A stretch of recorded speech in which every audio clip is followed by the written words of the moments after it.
Oui.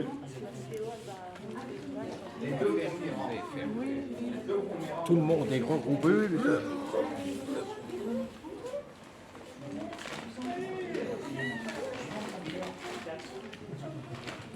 Il y a des poètes après. De toute façon, vous savez. Ça y est, Maurice a commencé à faire la distribution des crackers. Maurice, théoriquement, c'est notre argument choc massue pour que les gens viennent à la réunion. Leur dire qu'il y a un apéro dînatoire pantagruélique. Ah non. Bon, allez, je vais passer par derrière. Tournerons la tête. Bon, écoutez, merci pour les quelques personnes qui sont venues en dehors du fan club et du comité de soutien, que je remercie encore parce qu'il y a un énorme travail qui est fait actuellement, très gros travail, 2 jours comme de nuit, avec du tractage, de l'affichage, et ce soir, des réunions publiques. Réunions publiques que je vais essayer de rendre un peu moins monotones, en surfant sur l'actualité, ce qui se passe. On pourrait parler de l'Ukraine, on en a parlé beaucoup, vous avez vu certaines vidéos où on a abordé le sujet. On pourrait parler du Stade de France, ce qui s'est passé hier. On pourrait parler de beaucoup de choses. Mais on a aussi des jeunes parmi nous, des enfants qui sont là. Et ces enfants, ils auront avant tout besoin de découvrir, je ne pense pas qu'ils les aient encore découverts, de découvrir ou d'apprendre ce que nous sommes censés être et vivre ensemble. La raison pour laquelle, en fait, il y a une élection. Pourquoi il y a des candidats, pourquoi c'est si important, ça devrait être si important, alors qu'en fait, eh bien, la plupart des Français en ont été progressivement détournés, ils en ont été dégoûtés par différents facteurs dont on va parler. Et je sais qu'il y a beaucoup moins il y a beaucoup moins de fondamentaux qui sont en fait enseignés à l'école, que ce soit bien sûr sur l'instruction de base, lire, écrire, compter, bien sûr, on l'a observé, les classements PISA sont très clairs là-dessus, en tout cas sur le fait de compter, c'est tout ce qui est lié à lecture, mathématiques, tout ça, mais aussi l'instruction civique nous manque. Raison pour laquelle, bon, c'est pas l'objet de la vidéo du jour, mais dans le programme, c'est pour ça qu'on parle des 3 piliers de la citoyenneté. On pourra y revenir sur des questions dessus. Avant d'être un citoyen, on est l'enfant d'une famille, et cette famille nous donne des souvenirs, nous donne un cadre, nous donne une éducation pour permettre de vivre ensuite avec les autres. Les premières classes vertes, les premières classes de neige, on apprend la société, les premiers sports collectifs, on apprend à vivre en fait en société progressivement. Puis cette éducation passée, il y a une instruction publique ou privée qui arrive et qui nous permet d'avoir de la matière à réfléchir, alors lire, écrire, compter, bien sûr, mais ensuite de la matière à réfléchir, qui suis-je? Qui suis-je dans cet univers? Dans l'univers bien sûr très grand, et dans l'univers beaucoup plus petit, qui suis-je dans la société française? Moi, Français, vous, Française un jour, qui suis-je? De quoi et de qui ai-je hérité? Parce que c'est un héritage en fait. Et c'est pas que l'héritage du patrimoine de ses parents, ou de l'amour de ses parents, ou de l'éducation de ses parents, c'est pas que ça. On baigne dans un pays qui est justement très riche. Et l'héritage, il est très lourd. Mais autant faut-il savoir qu'il existe. Parce qu'on peut passer en fait à côté d'un trésor et ne jamais se rendre compte que c'était un trésor. Et c'est pour ça qu'il faut se réapproprier cette histoire et cet héritage. Aujourd'hui, j'ai l'habitude de prendre la parole de façon un petit peu spontanée, sans filet. Et j'aime bien, j'ai aimé dans ma jeunesse qu'on me raconte des histoires. Et donc j'aime à mon tour en raconter aussi. Et c'est beaucoup plus simple, c'est beaucoup plus sympa. Mais ça n'empêche pas, bien sûr, qu'on puisse ensuite poser des questions-réponses pour rendre la chose didactique. Vu que ça va être retransmis ensuite sur YouTube, je voulais en fait chaque fois à une réunion publique essayer de donner un thème pour quand même donner une tonalité à la réunion et que ça donne un fil directeur. Le thème du jour, sans y avoir jamais véritablement pensé, c'est là, aujourd'hui, en France, ce jour-là, où en sommes-nous et à quoi allons-nous être confrontés alors que nous sommes entrés dans une campagne électorale, nous sommes quasiment à la moitié de la campagne, véritablement. Enfin, il reste un sprint de 15 jours, même moins, 12 jours. Et à l'issue de ces 12 jours, eh bien, on aura essayé de faire émerger des idées dans un univers médiatique totalement contrôlé. Un contrôle de ce qu'ils appellent les Américains the end-to-end control. Le contrôle du bout en bout de chaîne. Toute la chaîne est contrôlée, c'est-à-dire que si votre mot dépasse ce qui est toléré par la doxa, eh bien, c'est la censure. Alors que nous sommes censés être le pays de la liberté d'expression, liberté qui sous-entend bien sûr responsabilité. On est libre, mais on est libre aussi de ne pas, par exemple, insulter gratuitement pour rien. C'est pour ça qu'on est libre, parce qu'il y a une responsabilité en face, qui nous fait grandir en fait. Et on fait grandir les autres autour de soi avec ça, progressivement. Où en sommes-nous aujourd'hui? On s'aperçoit, et on en discutait avant que démarre la réunion, que les Français ne se sont pas véritablement réveillés ou n'ont pas accepté jusqu'ici les éléments de vérité qu'on essayait de leur donner très courageusement au début, pour passer pour des fous, pour des complotistes, pour différentes choses, et maintenant des éléments de vérité qui sont factuels, qui sont opposables, qui sont même entendus en commission sénatoriale. L'an dernier, c'était la commission parlementaire des députés avec le professeur Raoul. Ces jours-ci, c'est la commission sénatoriale sur les effets secondaires de ce qui s'est passé depuis 2 ans. Alors, je ne veux pas faire un focus uniquement sur ce qui s'est passé en termes de crise sanitaire, mais on se rend compte qu'au même titre de la crise sanitaire, tous les autres sujets sont évacués par les Français. On a l'impression qu'on est divisé tantôt entre une sorte d'hypnose collective, où on se dit que tout va bien, tout est merveilleux, parce que mon frigo est encore plein et je peux encore sortir de chez moi et aller au cinéma et faire différentes choses. Donc on a l'illusion que tout va bien. Mais cette hypnose, en fait, il y a aussi une forme de conformisme. On se conforme à ce qu'on nous demande d'être, à ce qu'on nous demande de penser. Et ensuite, en se conformant avec cet être et cette pensée, on ne peut plus agir. Parce que si dès lors qu'on n'a même plus la liberté de penser, qu'on ne se donne même plus cette liberté, pourquoi nous donnerions-nous la liberté d'agir? Et donc en fait, vous assistez progressivement à un morcellement de cette liberté, qui est au début une liberté d'action, puis après qui a été, on va dire, compromise par le grignotage de la liberté de penser, et sans cette liberté de penser, encore moins d'action possible. Donc, vous avez une chape qui est en train de tomber progressivement sur le pays de la liberté. Nous sommes encore ce pays.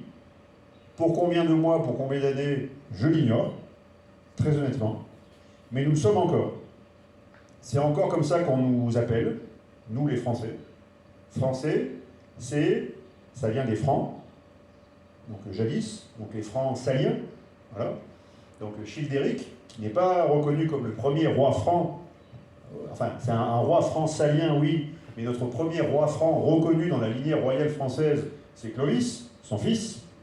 Mais Childéric avait battu présupposément Attila au champ catalonique, ça c'est la légende, on n'est pas sûr. Mais donc, franc c'est libre.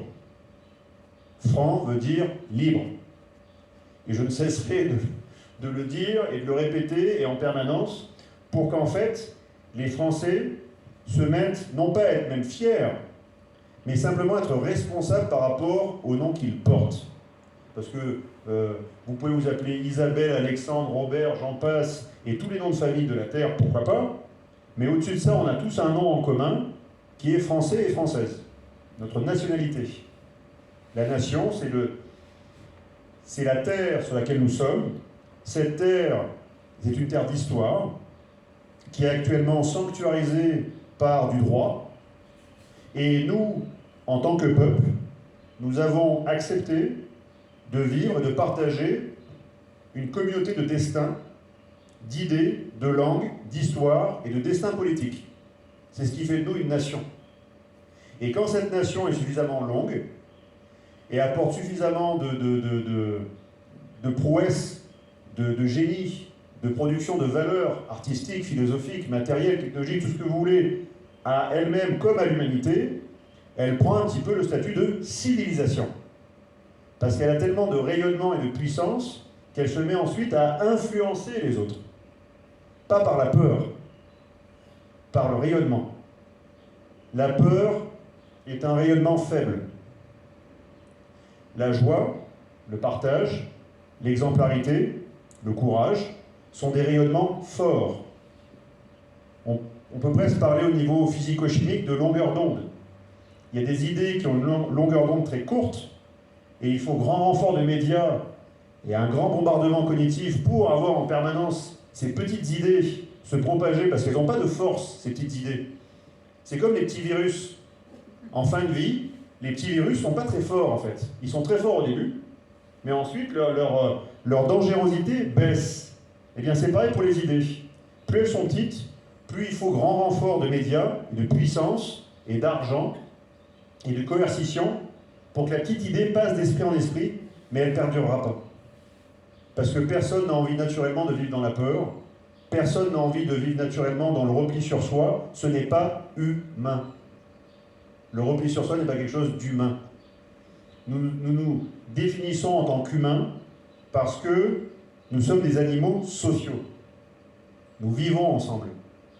Le meilleur exemple, enfin c'est pas le meilleur, je prends mon exemple personnel. Il y a encore quelques jours, ce sont des personnes que je croisais, alors que je me connais très bien, j'ai 40 ans, je crois savoir qui je suis, je pense, mais en fait on n'en est jamais vraiment sûr, jusqu'à la fin de ces jours. Et c'est les autres qui nous disent qui on est aussi. Alors pas les personnes qui souhaitent vous nuire, mais les personnes qui vous renvoient votre altérité, l'autre. Comment l'autre me définit. Et donc, le repli sur soi n'est pas quelque chose d'humain. La peur est une puissance de longueur d'onde courte qui sera fatalement dépassée par le courage, par la joie, par le partage. Ça a été écrit il y a des siècles, il y a des millénaires. On en fait des chansons. Les chansons qui ont le meilleur succès, celles qui parlent d'amour. Le black metal, la mort, tout ça, ça marche un peu. Il y a un marché de niche dessus, mais ça marche pas très bien. Les plus grands vendeurs de disques, ils ont toujours vendu des choses sur l'amour, le partage, la solidarité, tout ça. Et c'est pas un vain mot. Cette solidarité même, cet amour, ce partage, même s'ils ont été détournés dans une société d'inversion de valeurs, dans laquelle on vit tous, cette inversion vous fait croire, via les plateaux télé, via plein de choses, que le mensonge, c'est bien. La vérité, ça fait mal. Le mensonge, c'est bien. Mieux vaut se mentir en permanence. Ah bon. Voler, c'est bien. On voit des grands patrons, des très grands patrons. Certains réussissent très bien de façon absolument vertueuse et honnête, et tant mieux. Mais ils ne sont pas autant portés au nu que celui qui va avoir 1 zéro de plus. Il n'a pas gagné 1 million ou 1 milliard. Pensez donc, il a gagné 10 milliards. 100 milliards. Mais en gagnant ces 10 milliards ou ces 100 milliards, il l'a fait parfois de façon absolument malhonnête. Voire en tordant le cou à tous nos principes. Et ça, c'est bien. Oh là là, rivière d'argent, ça c'est bien. Et en fait, sans s'en rendre compte, on se laisse piéger par la matière. La matière nous piège. C'est ce qu'on appelle depuis des siècles, des millénaires, la ruse de Satan, de l'ombre. La matière n'est ni plus ni moins en fait que... Imaginez que la matière veut dire, renvoie déjà à ce que c'est. Le mot lui-même renvoie en fait à l'état de la proportion, d'une divine proportion. L'âme à tiers. L'argent, l'âme à tiers, nous enferme dans une partie de ce que nous sommes, alors qu'on est beaucoup plus que ça. Par exemple, c'est l'exemple que je donne souvent, si vous tombez par terre, on dit que vous tombez inanimé. Ça vient de l'animus, donc l'esprit. Ça veut dire que tomber par terre, l'esprit est parti, temporairement, il peut revenir. Et pour qu'il revienne, on vous réanime. On vous remet de l'esprit en vous, pour que ça revienne. Donc les personnes qui vous disent l'esprit n'existe pas, ah bon, ben explique-moi pourquoi ces mots existent alors. Et donc en fait, la matière, le culte de l'argent roi, le culte du no limit, du all-in, de tout ça, du poker, j'en passe, quoi. Ce n'est qu'une ruse pour vous faire croire que c'est le souverain bien. C'est-à-dire que c'est l'oméga de votre existence. C'est-à-dire que demain, vous allez mourir riche. C'est ça qu'il fallait faire. Il fallait mourir riche. Ah bon? Première nouvelle. Personne ne nous dit ça depuis des siècles, mais certains veulent vous le faire croire aujourd'hui. Ah oui, tu comprends, il est mort, mais il avait 100 millions sous le matelas. Extraordinaire. Ah oui, c'est sûr. Peut-être que les enfants sont moins malheureux de recevoir 100 millions que zéro. Et encore, j'ai envie de vous dire que c'est parfois beaucoup plus porteur sur le moyen et le long terme de démarrer de rien que de démarrer avec tout. Parce qu'on ne sait pas ce que représente la valeur du travail nécessaire à avoir ce 100 millions, ou ce milliard, ou ce 100 milliards, ou j'en passe. Et de toute façon, vous rajouterez le nombre de zéros que vous voulez, à la fin, ça ne reste qu'un piège, pour vous enfermer simplement dans la matière, et nier l'esprit qui en vaut tous. Beaucoup de Français actuellement sont presque en état inanimé. Ils en sont presque à ce niveau-là. Voilà pourquoi j'ai fait cette grande parabole sur l'esprit, parce que, avant d'agir, il faut d'abord avoir en soi l'esprit allumé. Il peut dormir pendant des années, pourquoi pas? Il est là, sinon vous seriez inanimé. Mais j'observe des comportements où les Français n'ont plus cet esprit de résistance, n'ont plus cet esprit de discernement, n'ont plus cet esprit de liberté, et donc en fait, ils sont en train de se laisser aller sur une pente glissante, vicieuse, un cercle vicieux, qui vous fait descendre vers le bas, où vous n'êtes plus unitaire, vous n'êtes plus un, vous n'êtes plus un individu indivisible. On vous a divisé. On vous a divisé en vous-même. Vous n'avez même plus confiance en ce que vous êtes. C'est ça, la notion d'individu, qui permet ensuite de travailler sur la notion de citoyen, plus tard, et de bâtir la cité, et une cité qui transmet à son tour des grands principes, pas que des valeurs, pas que la valeur santé, pas que la valeur argent, des principes au-dessus. C'est pour ça qu'il existe des hiérarchies. C'est pour ça.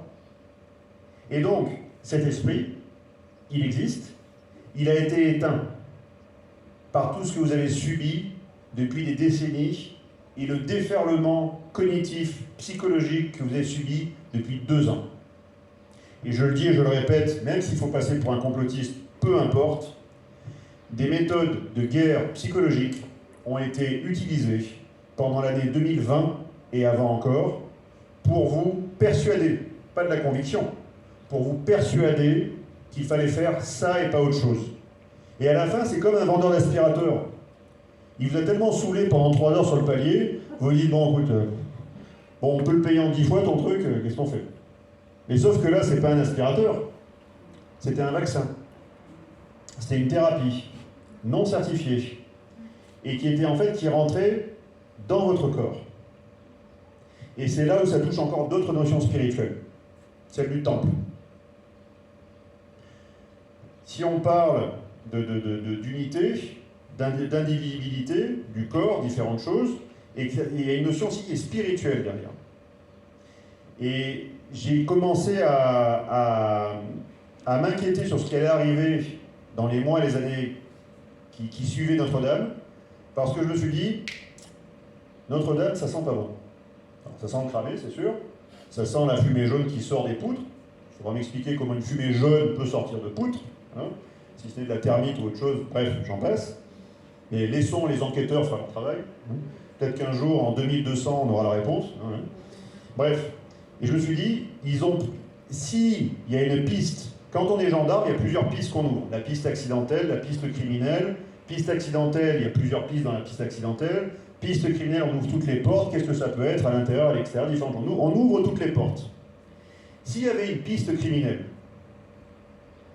et qu'il y avait un motif derrière, ne serait-ce que l'argent, ça aurait pu être, on va dire, l'île de la Cité, qui représente beaucoup de choses en termes de patrimoine, bien sûr, ça vaut très cher. Mais l'île de la Cité s'appelle la Cité. le cœur de la citoyenneté. Et cette cité, en plus, sur une île, il y avait tous les services temporels et spirituels. Spirituel et Notre-Dame, bien sûr, mais temporel, il y avait un hôpital, il y avait un palais de justice, il y avait un commissariat. Tous les services fondamentaux qui servent en fait à constituer une cité. Et là, tank. Il y en a une qui brûle en plein milieu. Au-delà de l'aspect cité, c'est comme si en fait, à mon sens, il y avait eu une profanation d'un temple.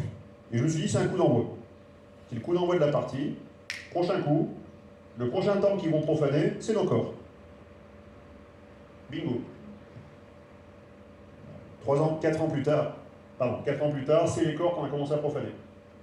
Pourquoi? Parce que jusqu'ici, il y a des personnels de santé dans la salle.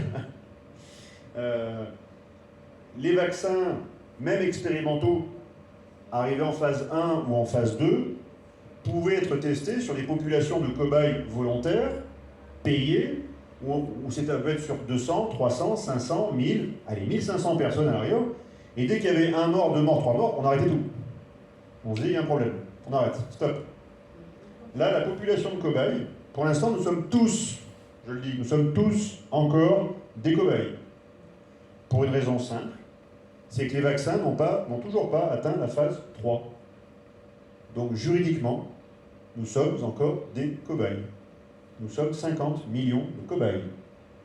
Et qui dit cobaye, dit qu'on ne peut pas se retourner juridiquement contre les personnes qui nous ont inoculé ça, contractuellement.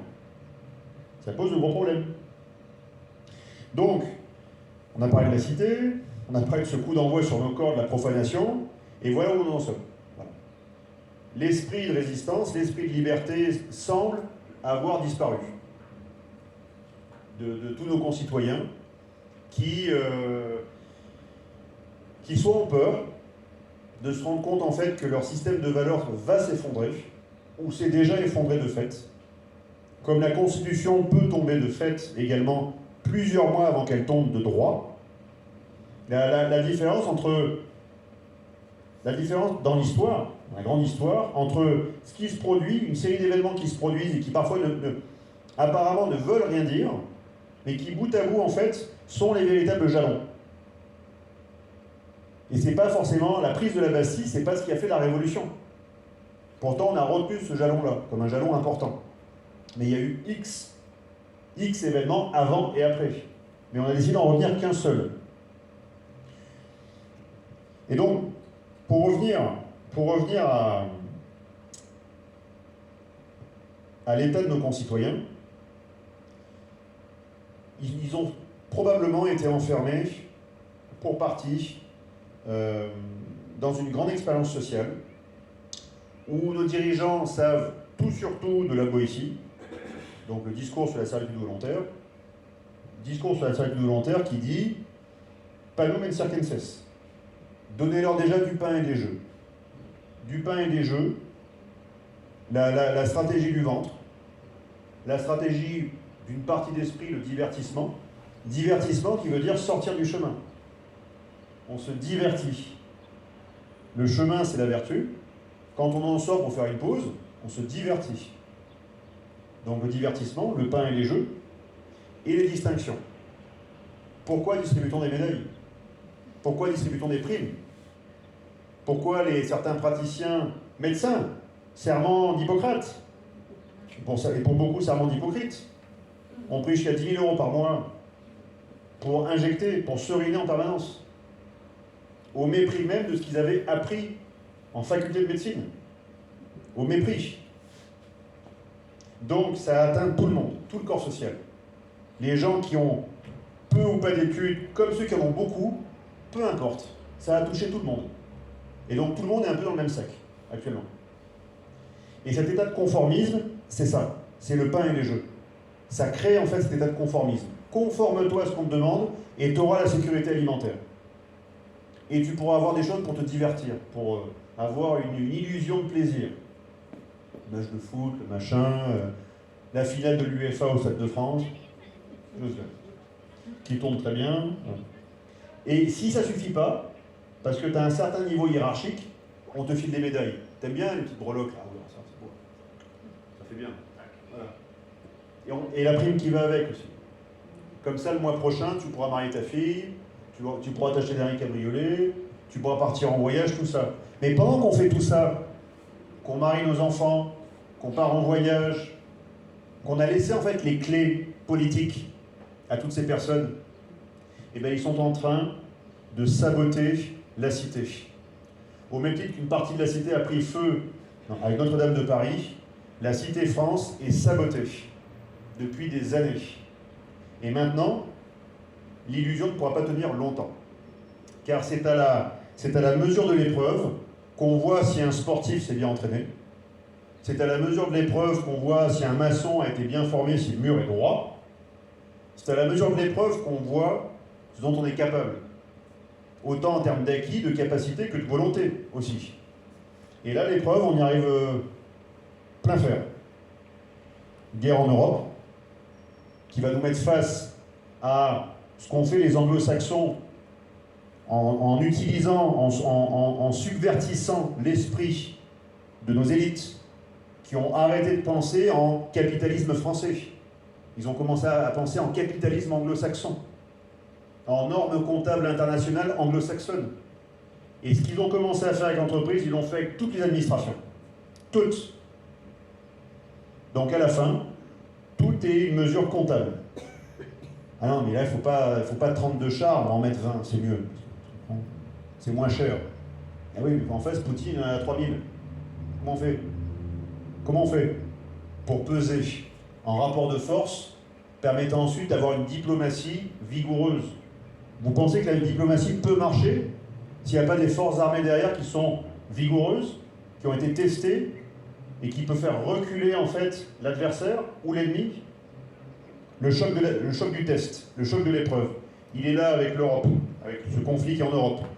Le choc du test, il a été aussi avec le vaccin. Ils ont fait un grand test collectif. Et nous sommes encore dans cette grande épreuve collective. Est-ce qu'on va être suffisamment fort pour pardonner? Pour pardonner. C'est important. Alors je ne dis pas pardonner ceux qui nous ont fait ça. Je dis pardonner ce qu'on s'est fait les uns les autres. Parce que les pires comportements sont apparus durant l'épisode du Covid. Les pires. Ceux qu'on avait vus en 1940. Les mêmes. Ah oui, l'autre, oh, il porte plus son masque, allez, vite, courez-lui derrière, il n'a pas son masque. Il y avait une forme de collaboration. C'est terrible ce qui s'est passé. Terrible. Est-ce qu'on sera capable de se pardonner les uns les autres pour se dire en fait qu'on a été abusé? Et qu'en fait, le problème est juste au-dessus de nous. Nous formons un peuple. Ce peuple a perdu sa voix politique. Il a perdu sa souveraineté tout d'abord, et maintenant sa liberté. Et donc en fait, ils sont en train de nous faire régresser. En tant que société, on régresse à mesure que l'individu il le comprime. Vous n'êtes plus un citoyen. Vous n'avez plus de pouvoir politique, si ce n'est que de donner votre suffrage à quelqu'un tous les 5 ans, ou tous les 7 ans auparavant. Et après, il vous fera un bilan mi-mandat. Il vous dira ce que vous avez envie d'entendre, et puis ça continuera 2 ans et demi, et puis il sera élu 2 fois, 3 fois, lui il sera fait une rente politique, et pendant ce temps-là, le pays sera saboté. Et en ruine. Voilà ce qui se passe. Et donc en fait, si on ne remet pas, alors je le dis parce que c'est en même temps enregistré, donc j'en profite, les élections, comme les épreuves, ça permet de proposer de nouvelles choses. Et pourquoi pas de proposer d'autres voies de réforme ou de refonte. Pourquoi pas? On peut le faire. Mais qu'est-ce qui empêche demain, je vais vous le dire, qu'un député, quel qu'il soit, ou une députée, quelle qu'elle soit, de se dire, ben moi je décide de faire une consultation tous les mois. Je vais consulter mes citoyens tous les mois. Alors c'est du sport, hein, parce que les citoyens doivent avoir l'entraînement, on va dire, à la consultation tous les mois, venir, s'intéresser. Il faut du temps de cerveau disponible pour ça, bien sûr. Mais ce temps de cerveau disponible, vous l'avez pour les pubs, vous l'avez pour X opérations commerciales, et j'en passe, ou le divertissement, ou le film. Ce temps de cerveau disponible doit redevenir disponible pour vous, pour la politique. Parce qu'en fait, il n'y a pas des politiques, chaque Français est politique, chaque Français. Et s'il ne redevient pas, vite, les clés qu'on leur a laissées il y a 40 ans, là, ils sont en train de couler la boîte. Complètement. Donc, je ne pourrais pas, moi, si je passe, je ne pourrais pas tout changer, c'est pas possible. Je me suis déjà engagé à être la bille d'acier ou de titane dans le rouage, quick, pour coincer le rouage. Ça, je me suis engagé à le faire. Je me suis engagé, pourquoi pas, à mettre en place de nouvelles pratiques pour que tous les mois, les citoyens me disent, bon, compte rendu, qu'est-ce que tu as fait? Ben voilà, j'ai fait ça, ça, ça, ça, j'ai été payé tant, j'ai engagé telle dépense. Transparence. Est-ce qu'on est capable de le faire? Ou pas? Je me suis engagé auprès de Gilets jaunes que je connais constituants à Paris. Je leur ai dit, j'en parlerai à toutes mes réunions. Donc la preuve demeurera, elle sera là. La preuve opposable. Alexandre en a parlé, il s'est engagé à le faire, il doit le faire, Bruno. Ok, allons-y. Vous devez reprendre de façon urgente votre parole, l'exercer avec force, parce que déjà en 2017, rien que sur la deuxième circonscription du Var, là où nous sommes, il n'y avait que 40% des inscrits qui ont voté. 40% des inscrits n'ont pas voté, pardon. C'est-à-dire que 60% à peine ont voté. C'est catastrophique. C'est catastrophique. On comprend mieux pourquoi Darmanin commence à faire des lois sur la sécession. Ben oui, parce que déjà, de fait, les Français ont fait sécession politique, vu qu'ils n'y vont plus. Mais c'est ça qui est important. Qu'est-ce qui se passe entre de fait et de droit? De fait, je vais vous choquer, la Constitution tombe le 12 juillet 2021. De fait. Elle n'est pas encore tombée de droit. Mais de fait, elle est tombée. Pourquoi? Parce que dans le droit, quand le principal, le garant d'une constitution, d'une loi fondamentale qui nous lie tous, la Constitution, c'est une loi qui vous lie, vous, moi, le papa, tout le monde. On est tous liés par cette loi fondamentale qui nous fait vivre en société. Et le protecteur de cette loi, c'est le président. Stop et fin. Il y a juste ça à comprendre. Si le président lui-même ne reconnaît pas l'existence de cette loi fondamentale en distinguant deux peuples, ça veut dire que la Constitution tombe de fait. Mais il faudrait encore demain que de droit, une assemblée le reconnaisse que c'est tombé. Donc c'est pas encore de droit. Donc, la Constitution tombe de fait, on nous enlève, il y a une sécession politique de fait, encore une fois, donc je peux vous dire que la situation est très dégradée. Et ça, vous le savez aussi bien que moi. J'essaie juste de mettre des mots pour cerner les idées et qu'on chemine ensemble beaucoup plus vite.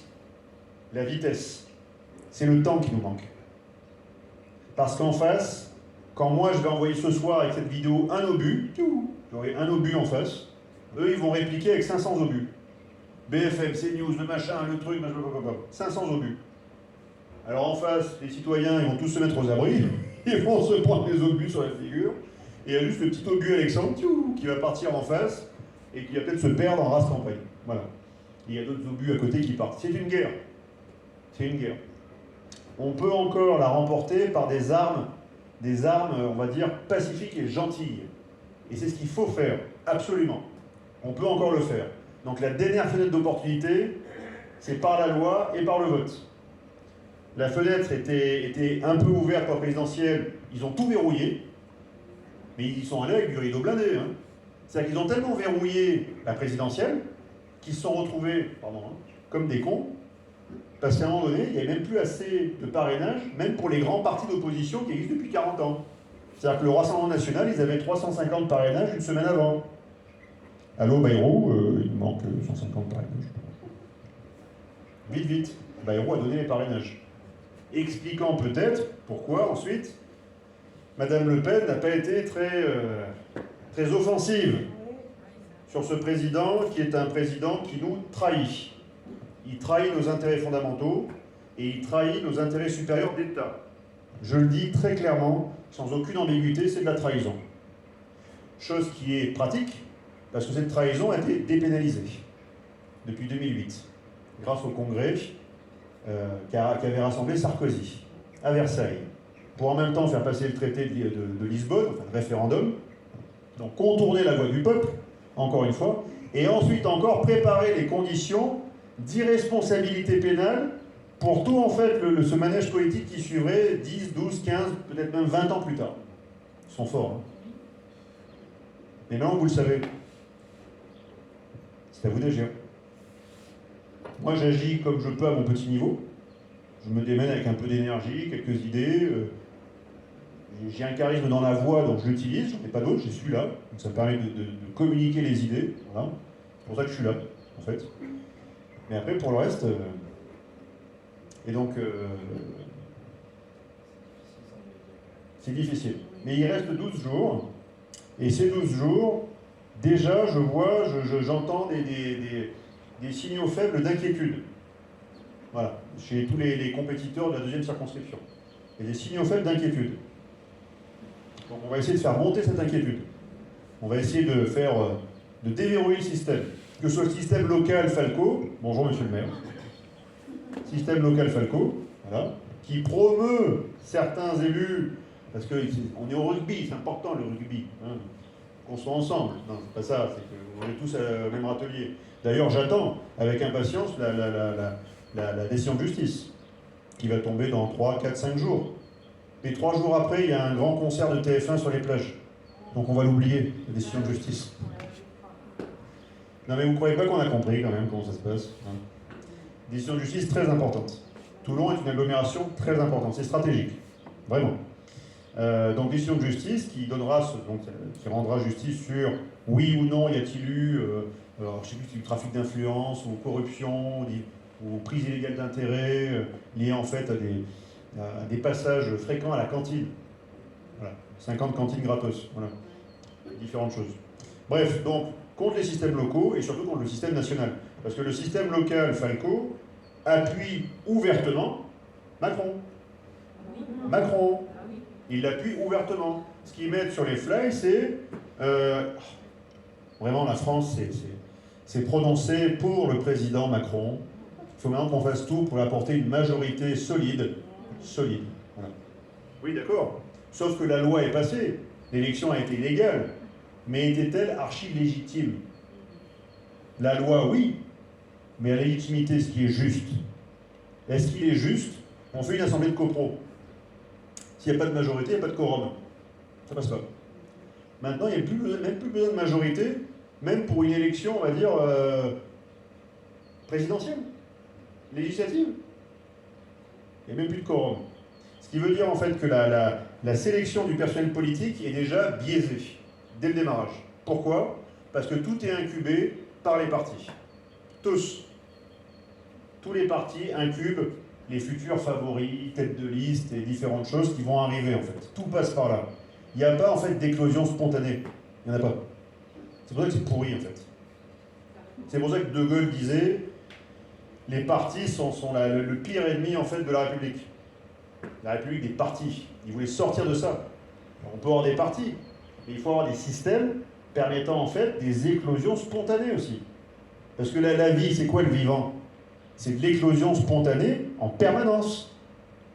Vous laissez un petit rebord de trottoir où il n'y a pas trop de goudron, la vie va se débrouiller pour qu'il y ait une herbe qui pousse, quoi. C'est de l'éclosion permanente et spontanée et non réglée en permanence. Donc reprenons cette liberté, faisons éclore les ambitions et toutes les énergies, je pense, qui sont en attente. Je pense qu'il y a beaucoup de choses. Les Français attendent en fait de prendre en compte leur destin. Il y a le conformisme, il y a la peur, il y a l'attente. Ben ça y est. On vit des cycles importants. On vit une fin d'histoire, d'une certaine histoire. Une autre va démarrer. C'est pas la fin. Hein. Il peut y avoir une comète dans le ciel. Hein. Une autre va démarrer.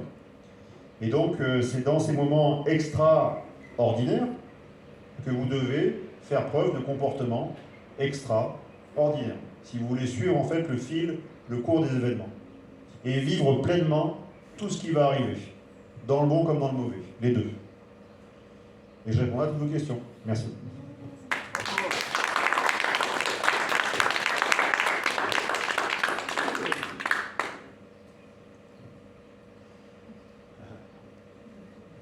Vous avez une question Moi, c'était un peu par rapport un peu au Frexit, tout ça. Je sais Ouais. pas si vous êtes appuyé sur ce genre de aussi ou pas. Complètement. Donc, Alors le Frexit,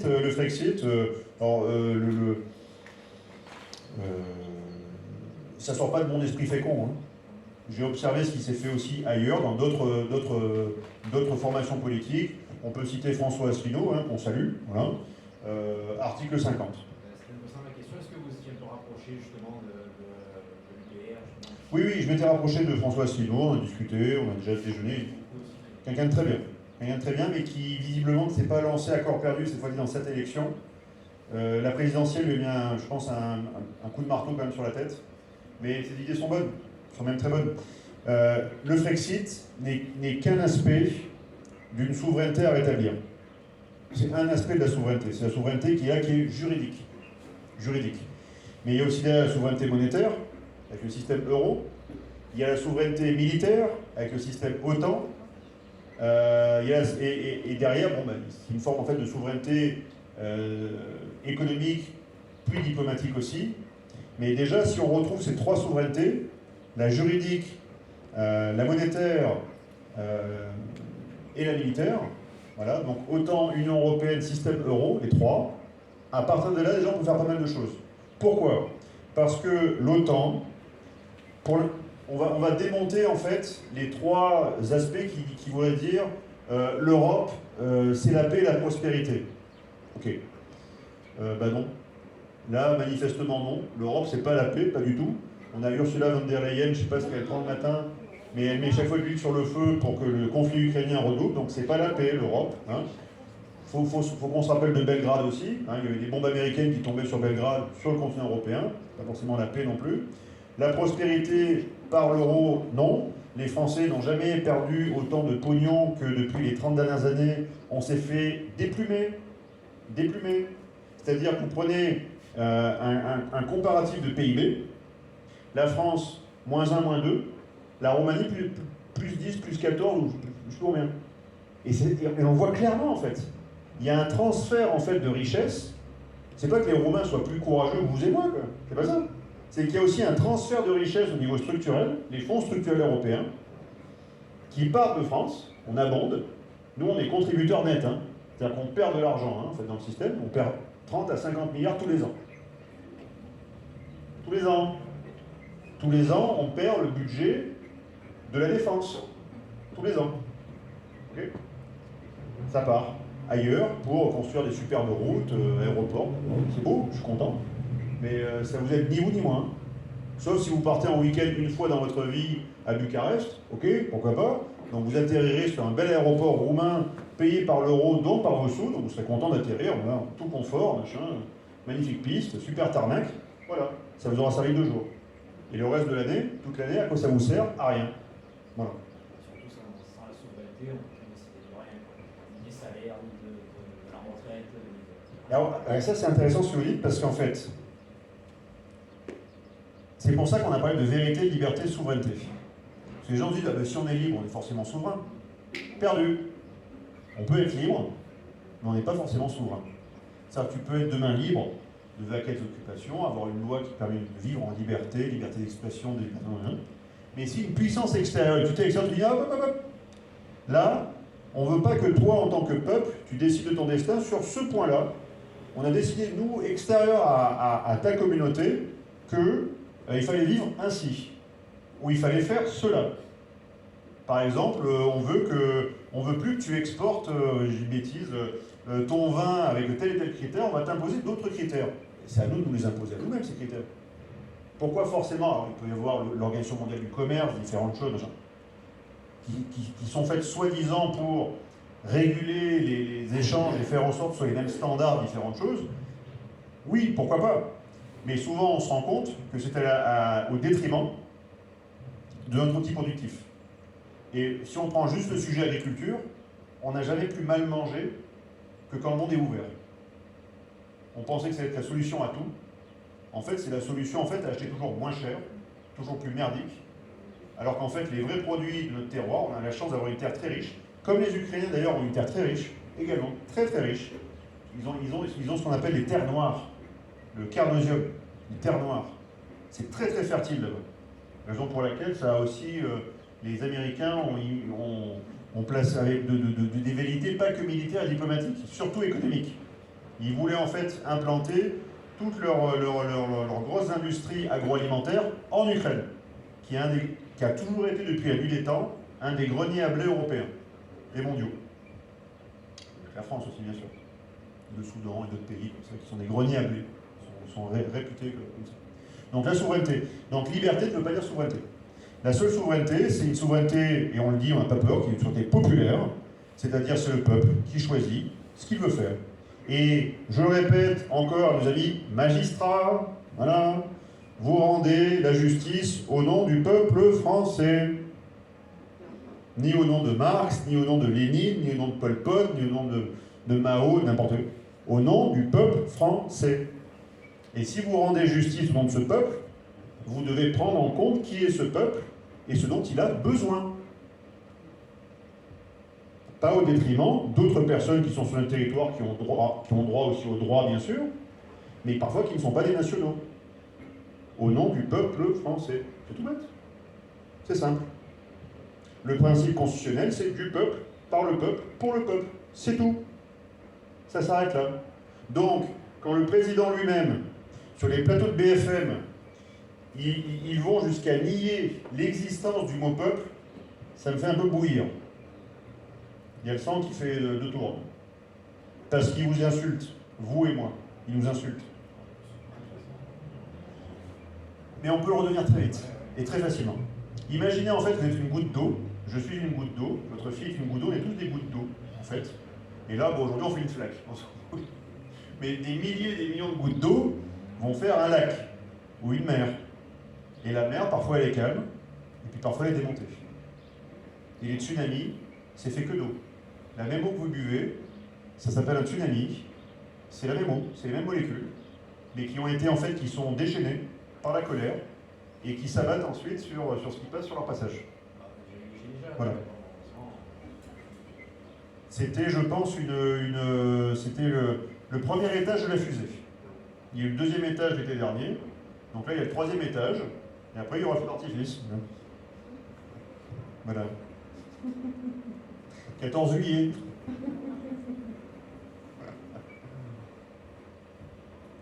Madame ? Moi, je voulais avoir, vous expliquer un petit peu votre parti, là, puisque c'est un nouveau parti, Oui. et savoir s'il y a eu quand même pas mal de personnes qui le représentent au niveau national. Oui. Alors, ben, j'en profite, merci. J'en profite pour m'excuser, en fait, pour le peu de temps que j'ai eu à consacrer sur la partie administrative du parti. Actuellement, le parti doit dépasser les 900 adhérents, actuellement depuis 40 jours. Et on a pu aligner 11 candidats, dont moi. Donc 11 candidats, 2 dans le Var, un dans la 5e circonscription, Nathalie Hollander. Moi, je suis dans la 2e. Nous avons Christian Calgaro, qui est dans l'Aude. Nous avons Hélène Jossé, qui est dans la Creuse. Nous avons Martine Lapouble, qui est dans le Haut-Rhin. Yvan Zil, qui est aussi dans le Haut-Rhin. Nous avons Vincent Bielac, qui est dans l'Essonne, à Étampes. Nous avons Frédéric...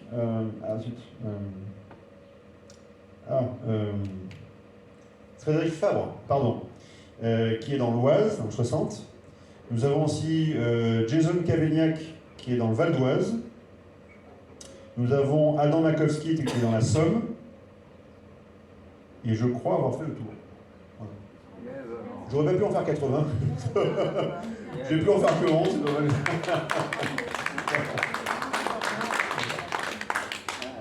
Et donc, ce parti est très simple.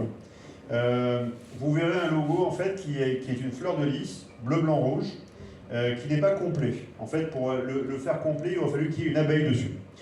Pourquoi ? Parce que au lieu de se battre à gauche, à droite, au centre, machin, ça ne veut plus rien dire. En fait, il y a les courants politiques et il y a les courants métapolitiques, ce qui est au-dessus de ça, qui traversent l'histoire. Et les 3 grands courants métapolitiques qui ont traversé la France et qui l'ont bâti, c'est le monarchisme, le bonapartisme et le républicanisme.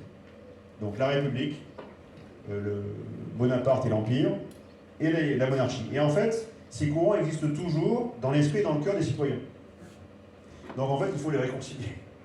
faut qu'on